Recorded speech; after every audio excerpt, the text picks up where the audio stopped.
Donc là, on a le collecteur de sortie d'eau où il y a toutes les sondes de branchées.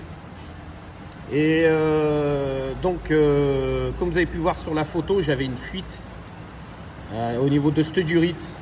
Et j'avais beaucoup de tartre ici. Et je pense que les odeurs de liquide de refroidissement, quand la voiture chauffait, elles venaient d'ici. Parce que pour l'instant, j'ai pas trouvé d'autres fuites ailleurs sur le moteur. Donc là, on a les sondes de température. Donc c'est deux sondes classiques avec joint. Ça, je les ai commandées. C'est de la sonde Bosch. On les trouve facilement. Ça va sur plein de voitures, quoi. Mais il y a ces deux sondes-là, cette sonde ici et cette sonde-là, qui sont spécifiques à Ferrari, qui sont difficiles à trouver. Donc celle-ci, pas de souci. Avec un joint et une cosse.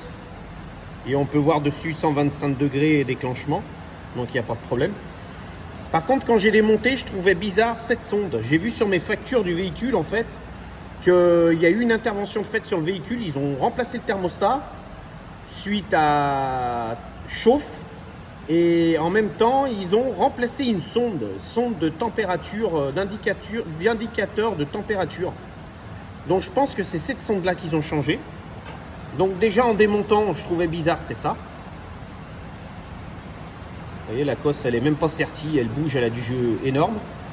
Donc il y a une facture qui a été faite chez le garagiste pour remplacer cette sonde. Et alors moi, ce qui me tue en fait, c'est qu'on va chez des professionnels pour faire du boulot et puis avec facture, et regardez ce qu'ils mettent. Regardez la sonde. La sonde, regardez la longueur de la sonde.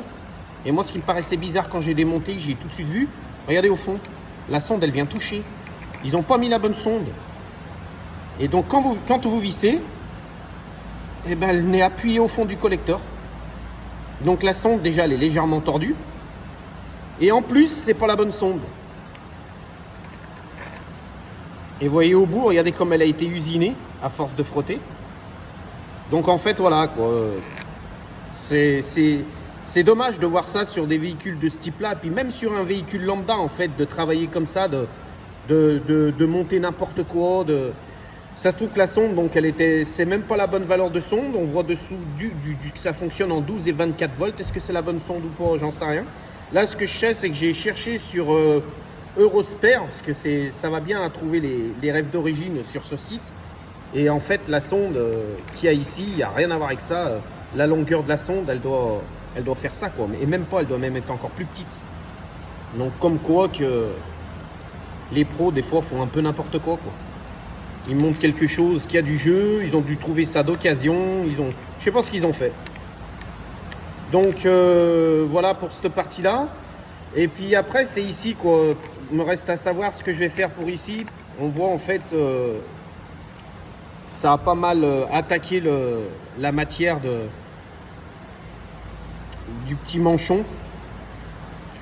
Est-ce que je lui mets un coup de papier fin et puis que j'arrive à le refaire devenir lisse?